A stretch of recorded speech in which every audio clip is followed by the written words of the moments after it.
argazki hamaika argazki dauzkegu, ez? Emakume baserritarrenak, Euskal Herriko emakume baserritarrenak. Eta aspaldiko garaietako argazki guztiek, eraman gaituzte 2022ko argazki batean. Nun, larritasuna da hitz bakarra, baina hemen inorrek ez dauka inungo borondatea, ez? Borondatea esango nuke. Aldaketa, osea, larritasun horrei buelta emateko. Nekazal politika ankerren ondorioak jasaten ditu emakume baserritarrak. 10etik bakarra dalako eskubide osoko langile. 10etik bakarra. Borondate falta handiaren azken eslaboia, ez? Presio ikaragarria eraiten duten neurri negatiboen jasotzaile zuzena, bakarra. Zeatik bakarra, presio handia da holako. Sektorean bizirauteko 11.000 lan behar dialako soldata gabe. Eta soldata kentzen zaion lehenengo emakumea da. Beste sektoretan bezala, gutxigo kobratzen deula eta sektore honetan, kendu iten zaigu, literal. Eta hori da, azken finean, administraziotik eta gobernutik planteatzen dian laguntza edo politika edo bideak, ez dihoa zelako emakume baserritarra laguntzea, ez dihoa zelako baserria laguntzea, baizik eta baserrin bueltan dauden tekniko guztia hauek jana ematea. Baina zen ikentzen zaio dirua, hori, emakume baserritarra. Ez da dena negatiboa sektore honetan.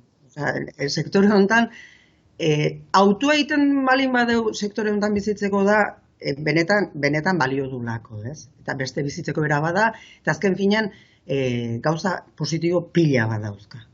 Egia da, emakume gazteak badatu zela sektorera. Baina, lehen esan detena, ez? Zeratik ez dugu parte hartzen benetan guri interesatzen zaigun bizi aldaketa honetan. Edo parte hartze hori zergatik handan mugatua. Lehenoko eskematan sartuta gaudelako. Nekazal politikak bideratzen zaitulako benetan duintasun pixkat eukitzeko, soldata minimo bat eukitzeko, egitura anker matxista patriarkal kapitalista batzuta. Hori da aldatu behar deuna, Jose hitz potoluak, ja, baina eske hitz horiek dira nolabait aldatu behar ditugunak benetan gerturatzen nahi dian emakume baserritar horiek denbora izan dezaten, lankarga desberdina izan dezaten, alegia neurri positiboak planteatu behar dira, eta horiek planteatzeko nekazal politikak birplanteatu egin behar dira, ez? Eta elkarteak, dudik ez daudela elkarteak, emakume baserritarran elkarteak. Adultismoa, bai, sektore hau benetan hiltzen uzten ari dalako gobernuen landetik. Bai Europatik, bai Espainetik, bai Euskal Herritik, bai Euskal Autonomia Erkidegotik, administraziotik eta gobernuak planteatzen ditun nekazal politikak ankerra dialako. Eta horiek aldatu lehizke, borondatea behar da. Benetan aldatu itzan. Denantzako onuragarria dan sektore hau. Zer nahi deu? Lau handi, lau baserritar haragitako, lau esnetako, lau hartzantzan, eta lau basuan, eta lau baratzan, eta punto.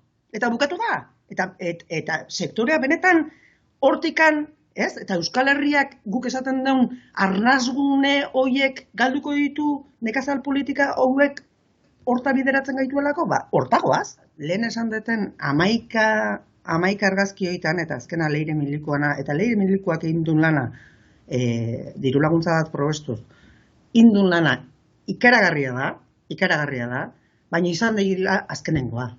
Izan da lan bat nun jarraipena eukiko duna, benetan jarraipena euki behar dulako,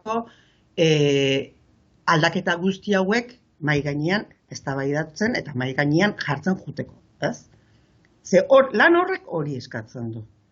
Eta lan hori ondo aztertu dezatela, eta ondo aztertu dezagula denon artean, eta gu irikita gaude denakin hitz egiteko jarraipen bat eukitzeko, eta benetan esaten duen berdintasun hori, eta benetan esaten duen parekidetasun hori realidade bihurtzeko. Hortako borondate politikoa behar.